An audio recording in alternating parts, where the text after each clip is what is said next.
Welcome to Manny's Automotive. Today we have a 2019 Honda Accord, and I'm going to be showing you how to reset your oil maintenance light on this vehicle. You're going to need to know a few buttons. This home button here, this scrolling button to scroll up and down and push in for enter, and this back button just in case you go too far. So let's get started. We're going to switch the ignition over to on by pushing the button twice.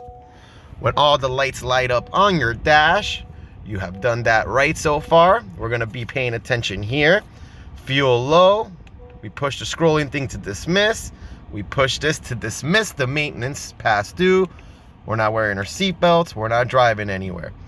So once we continue pushing this, we get into this menu. You're going to scroll until you see maintenance.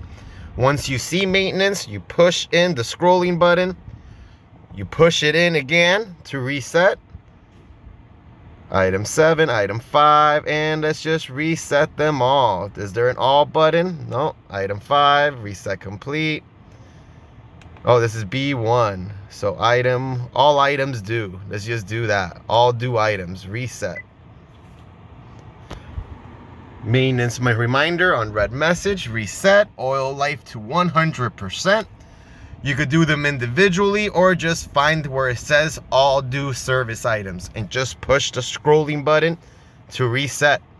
You have successfully completed resetting your oil maintenance light. If you have found this video useful, please like this video below and also subscribe to my channel, Manny's Automotive. Thank you for watching and have a great day.